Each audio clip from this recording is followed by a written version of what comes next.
And welcome to another episode of the Rover 1 project, where I spend countless hours building an unpractical, practical Jeep. Now, in this episode, I'm just going to answer some questions and go over the future of this Jeep. Might be a bit of a long one, but there'll be lots of cool info here for those of you who like the build and want to know more about it. For example, Delinquent Design asks what I have planned. What materials am I going to use? What size tubing am I going to use? Am I going to build sliders? What are they going to be built out of? Material thickness? All right, so let's talk about that. I'm not doing sliders, I don't think. The Rover 1 has sliders, I guess. It's kind of part of the exo cage.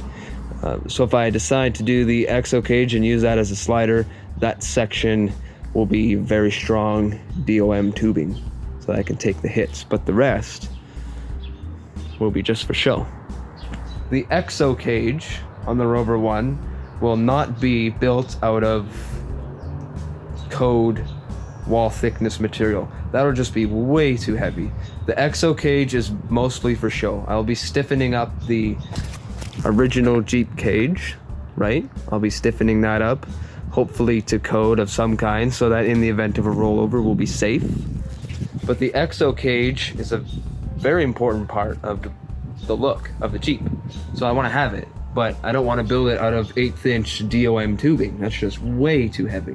It'll probably be 16th inch or something, EMT tubing or whatever. It's really cheap to buy and obviously not good whatsoever for a rollover, but it'll be there for looks. So let's talk about the wall design next, the walls and the roof. Now on the Rover 1, I was talking to the prop people and they said that it's aluminum and 3/16 they reckon. And I don't know how heavy that's gonna be, but obviously I'm trying to build the lightest thing I can. This Jeep already weighs almost 3,000 pounds. And if I put the engine I'm hoping to put in here, I don't want it to be extremely heavy. So I'm thinking of using aluminum, but maybe 1/8 inch, right? I still want it to be kind of rigid. And aluminum is obviously significantly lighter than steel. So maybe if I use 1/8 inch or 16th inch with like a steel reinforced frame or something on the inside, I can make that work. I think I'll make the top, the new walls and roof, removable. Don't know how yet, but on the Rover 1, there's a steel bar that runs along here the whole way. So I think the whole roof wall system sort of just sits on top and then it's bolted down like the top would be, a stock top. That one over there. As far as the hatch goes, the roof hatch that Jasper stands out of sometimes, not sure how I'm gonna do that yet. I might do it for show.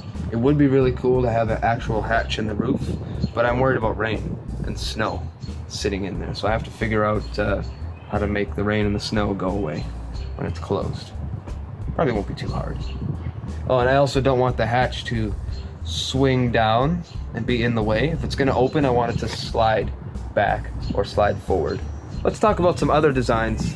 So the Rover 1 doesn't have fenders, and I'll get pulled over for that. So what I'm gonna do is custom make my own fenders so that they cover the tire a little bit more, and plus I'll have the tire, I don't know how much more the military wheel will stick out, maybe not too much, but I'll just build my own fenders so that they cover the tire. And I'll build them in such a way so that it's incorporated into the entire look. And also another thing, the Rover 1 doesn't have side mirrors. I'll get pulled over for that too. So I'll have to incorporate some nice rustic looking side mirrors, which I'll build myself. And mud flaps. You can get pulled over for not having mud flaps where I live. So I will custom design mud flaps that look and play the part.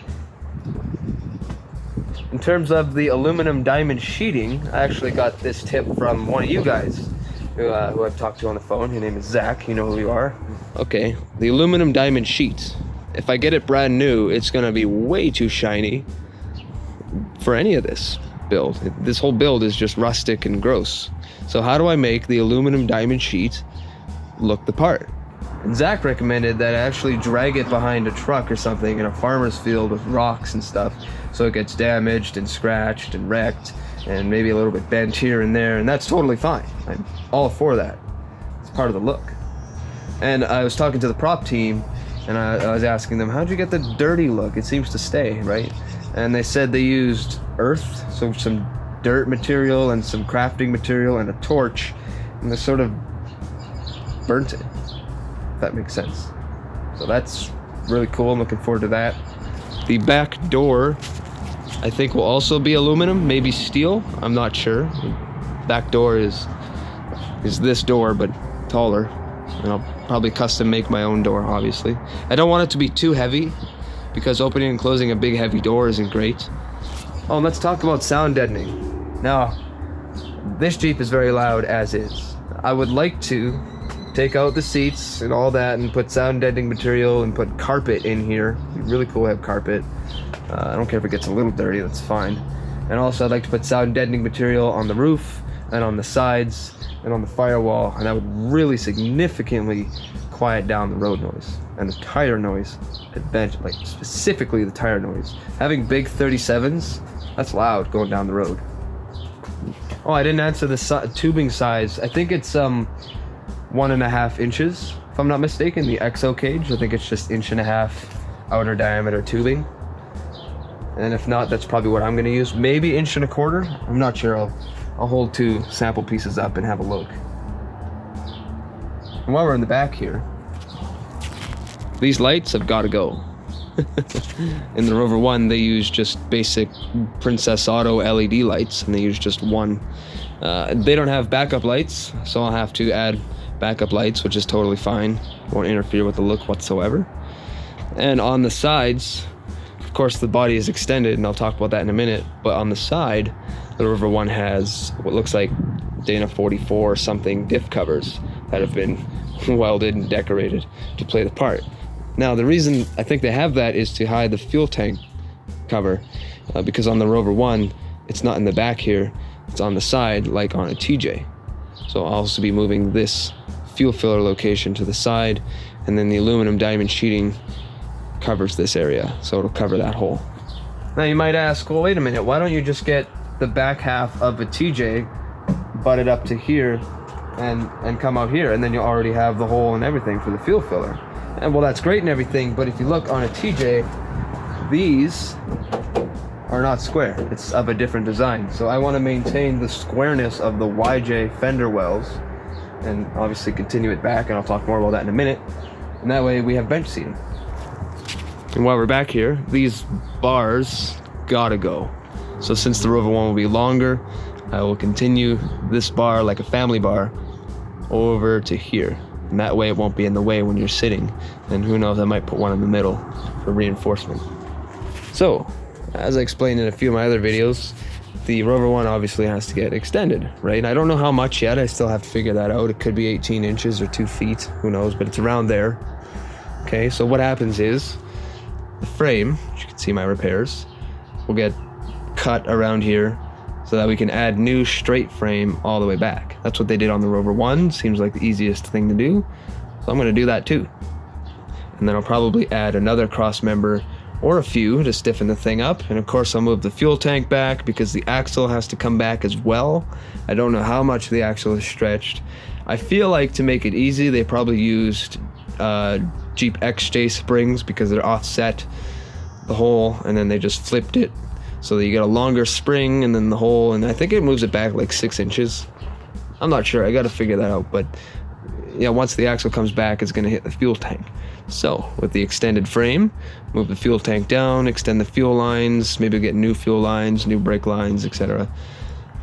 And then as far as the body goes, you can go about this a lot of different ways. You can get another half of a YJ, hopefully, and just sort of cut it right in the middle.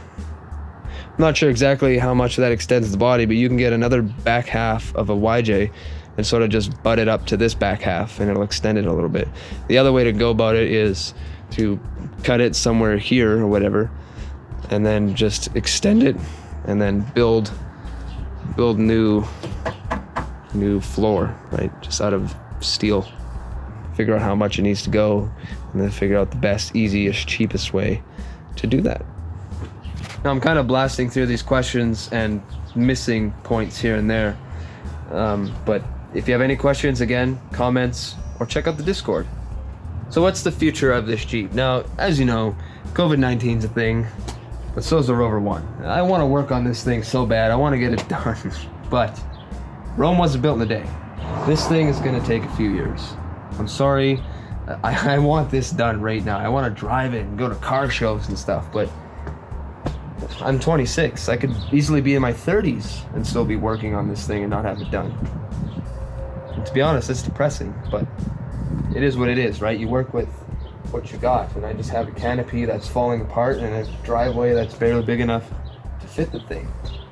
So, and I'm doing most of it by myself. I don't have very much help. I have options, but again, my Jeep doesn't run, so do what you can with what you have and do your best, right? Forget the rest. Leave your pride at the door. Work on it here and there, tinker with it. So I've had this Jeep for just over 1 year now, okay? And what have I done so far? Well, I've done a complete body off frame restoration, which is pretty major, and it's still holding up. I don't know if you saw my 5K subscriber video, but this thing went through hell.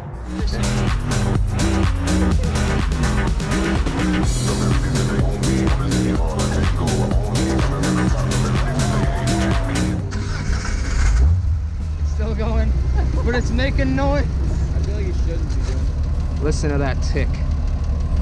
Probably out of oil or something.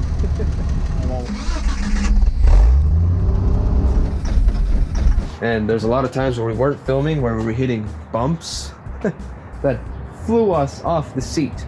If there was a roof here, we could have neck issues, but there isn't. We had so much fun in this thing. We went off-roading, bumps, steer, lock to lock, floor it, gun it, and it's still holding up. No cracking, no cracking, no frame bending, no rust. Everything is holding up beautifully. Check this out. I'm more than happy. You can see my plug welds here. If we travel down the length of the frame, you can see my plug welds here. So on all four corners of the frame, completely rotted out on the old frame. So I picked up a new frame used for 400 bucks, and the corners were good. So I cut it on an angle for more weld surface, and then I put in some fish plating on the inside, on both sides, a little bit on the top and the bottom. Plug welded the whole thing, both sides, on all four corners. And like I said, I've been hitting bumps and driving like an asshole and being crazy because it's fun to drive these things. And all four corners have held up. So I've been debating a lot on what axles to use. I currently have a Ford 8.8 in the back. It's just been sitting here for quite some time. Now, when I first started Rover 1 videos a couple years ago, I started with this axle. Me and my friend Rylan took this out of a Ford Explorer. I stripped it of the brackets and I painted it. But I didn't do a very good job. As you can see, it's been sitting here rusting away and the paint is flaking off. It needs to be redone again. However, I think I'm gonna sell that Ford 8.8 to somebody who wants it and use a Ford 9-inch. I just like the 9-inch more. I like that the whole carrier can be unbolted, which is cool. There's tons of options for a 9-inch. They're plenty strong, and it's not a 1-ton axle that's extremely heavy. Okay, weight is a big thing here. If I put 1 tons in here, which obviously is the choice, right? Strong, dependable. You can beef them up to unkillable axles, but they're just so damn heavy. So I'm gonna go with a 9-inch in the rear, I think. And then up front, probably just a Dana 44 from a 70s Ford, like Nate from Dirt Lifestyle or Believe in Jeep, right? That's what his setup is, and he swears by it. He runs 40-inch tires, totally fine. Now his axles are beefed up significantly. In fact, his Ford 9-inch is completely custom. Now, as far as adapters go, I'm just going to get someone to machine me probably a steel adapters that goes from the 5-on-4.5 to 8x6.5, which is what the military tires use. And that way I can set the back spacing that I want, because the military wheels have a 7-inch back spacing, whereas these I think are 3.5 or 4.5 or something. The military tire is 12.5 inches wide, whereas this one is whatever, 9 or 10, whatever it is. So obviously just that alone will widen it out, but the 7 inches will suck it in, and yeah, blah blah blah. So with that adapter, stick it out like an inch or 2 probably, and then of course high steer. Now steering, I don't know exactly what I'm going to do with steering yet. I've been watching a lot of off-road videos for fun, and everyone has a completely different steering setup.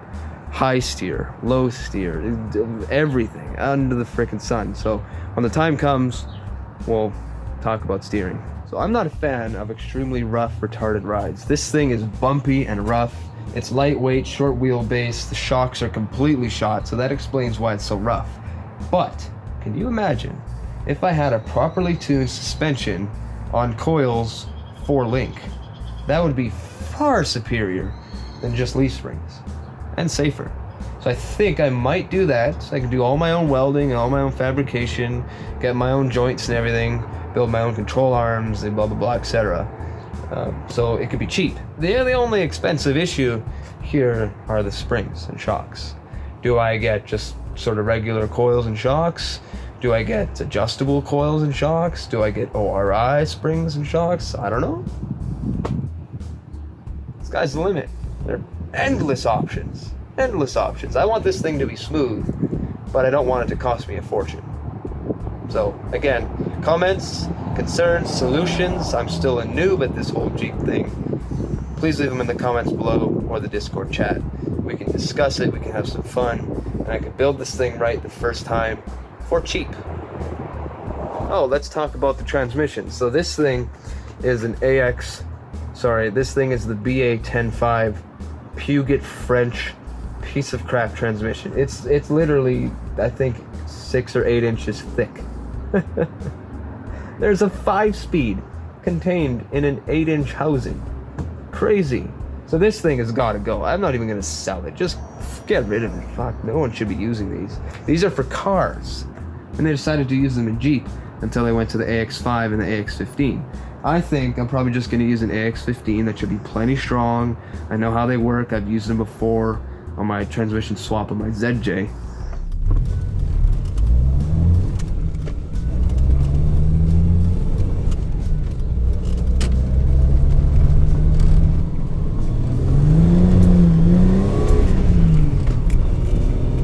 It's pretty slippery.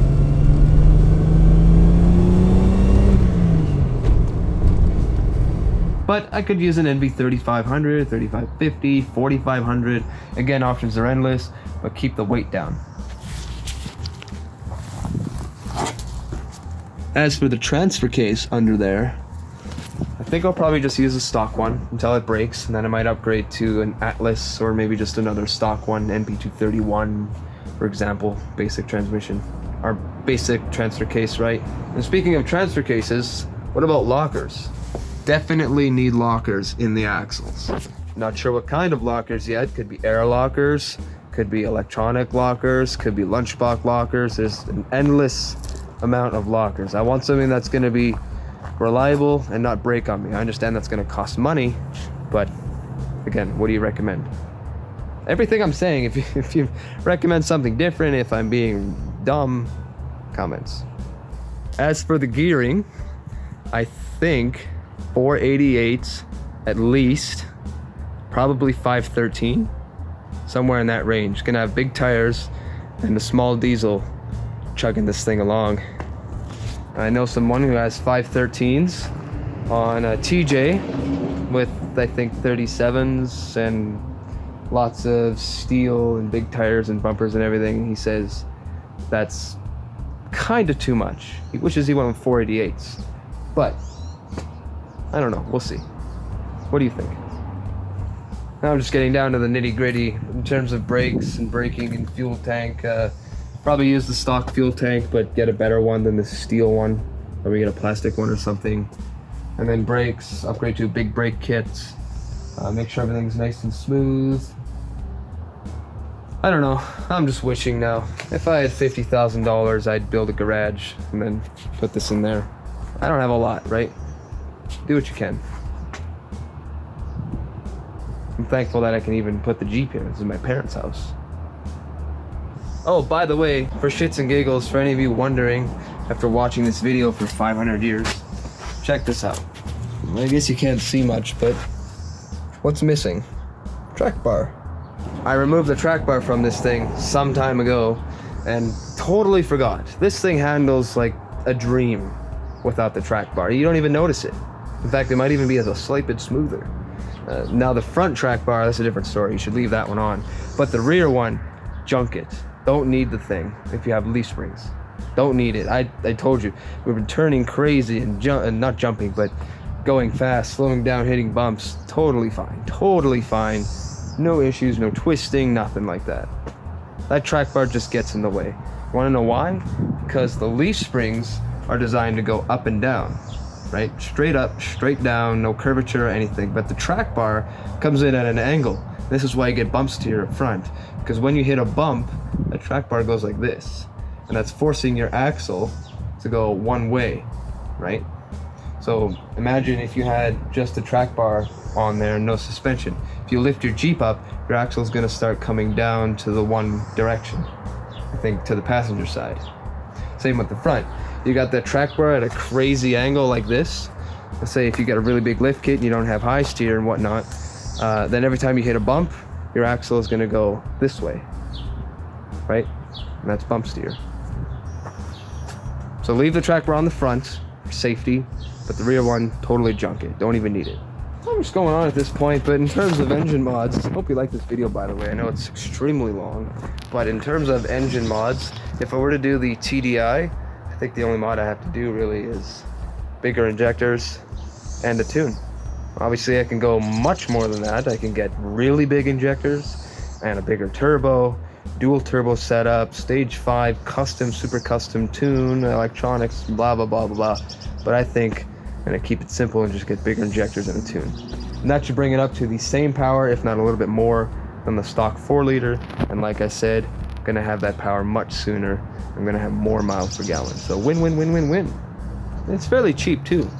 Get a wrecked Jetta, buy a truss kit for $1,000, or make your own, so you can use all the power steering and shit, and then get engine mounts, and then do the wiring harness yourself, or pay someone to do it. When you pay people to do stuff, that's when it gets expensive. $1,000 for the truss, $500 for engine mounts, $1,000 for wiring harness, shipping, waiting time. Like, you're looking at $8,000 at that point. If you do most of it yourself, a few grand, right? And it could look good too. Take your time, use wire loom, clean it up, paint it.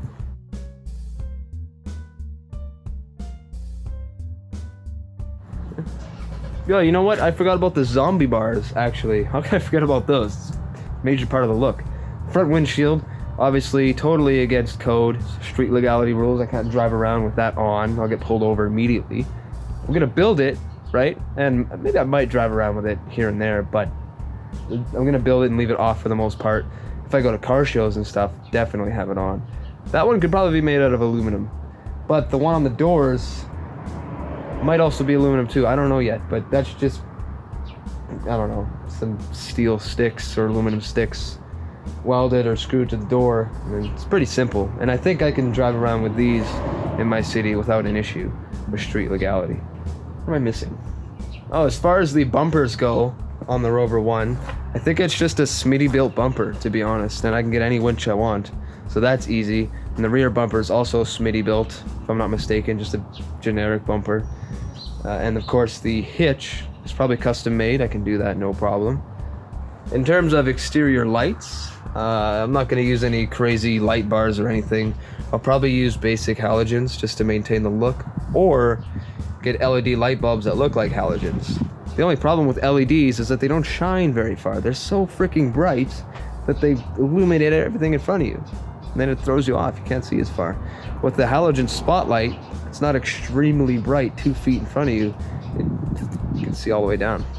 So I'd rather go with halogens, but probably go with LED. And I'll have it exactly where they have it on the Rover. They have 2 in the bumper, and they have it up in the corners. And I'll also have 2 lights on the back corners. That way I can light everything up. And I'll have switches for all that too, individual switches. I don't know if you noticed in the video, but these seat belts, not up to code. totally have to redesign and get new seat belts. These are just old. But the issue is the seat belts originally mount here. And as you can see, I repaired that. Not very strong. No, not very strong. So I think I'll incorporate where the seat belt mounts into some new frame. Totally up to code, hopefully. And then that'll be nice and plenty strong. And of course, when I take the seats out, I'll be running them on the frame as well, I think. I don't know yet. As I said in my I destroyed my Jeep video, I passed lots of Jeeps while looking for this one. I really wanted a 4-liter because I wasn't planning on an engine swap. I thought the 4-liter would be totally fine, but after buying the Jeep with this 4-liter in it, which is already an engine swap, the previous owner put this in, quite gently I might add, I realized it's gonna need a swap, and I want to do a swap. So if you're looking for a Jeep, a YJ specifically, and you want it to be a 4-liter, make sure you completely rule out the option of engine swaps, because it might take you a very long time to find that 4-liter. It took me 2 years. 2 years! Oh yes, here's another thing. Let's talk about this dash. So obviously I'm gonna keep the dash for the look, right, in the appearance. And also I have my TheLostFart whole sticker up there. But what I'm getting at is, if there's rust here, Jesus, why do people have those dogs? Okay, if there's rust up here, then there's probably gonna be rust and corrosion and just all kinds of garbage behind the dash. So I wanna take the dash off at some point, tackle all this disgusting wiring, maybe make sure it's neat, I don't know. And just look at this. It's a rat's nest from the previous owner. Just a fucking rat's nest. So I just wanna take the dash off, clean it up, tackle any kind of corrosion, etc. And also, Jeep, this is not a holy shit bar. Heavens. Everyone loves Jeep, but what they don't realize is all their money goes to their Jeeps. Just empty every pocket. For God's sakes, they're cool. It's a giant go-kart, right? It's just a giant, fun, cool go-kart. Even driving this ugly, disgusting thing stock down the street is so much fun. You know, you do donuts and off-road the thing. It's just so much fun. But be prepared to spend your life savings on the goddamn thing. I might as well plug this too. I'm thinking of launching a Patreon maybe this year, definitely in the coming years. Who of you would donate? Who of you would subscribe, be a Patreon or patron? I don't know. I have no experience with Patreon, but I hear it's a great way to fund stuff like this. So if you think I should do a Patreon, please comment below, and maybe I'll consider it for the remainder of this year. It's already the middle of May. It's stupid COVID-19. Who really knows? Is it real? I believe there's some bullshittery involved. Anyway. Oh boy, that was a lot of talking. I think that's gonna be it for me there. I gotta finish filming this engine diagnostics video, and it'll be coming out in the future. But yeah, like I said, any questions, concerns, suggestions, comments, advice, anything like that, please leave it in the comments. You can send me an email. My email's in the description, or join the Discord chat. We can chat. You can text channel, voice chat. You can share your screen if you want to show me some pictures, what have you. I'm all up for chatting. I'm on Discord every single day. I'm playing video games. We can play video games together. I play CSGO, whatever. So, whew. Thank you for watching. If you like this video, tune in for more. Oh, and please, I gotta mention this. I was looking at my YouTube analytics. 97.3% of you who watch my videos are not subscribed. If you don't want to subscribe for me, subscribe for this right here. Rover 1 Project. Make sure to hit that bell button, because YouTube's a prick nowadays and they don't notify you unless you hit that bell. So thank you, and until further news, I shall talk to you later.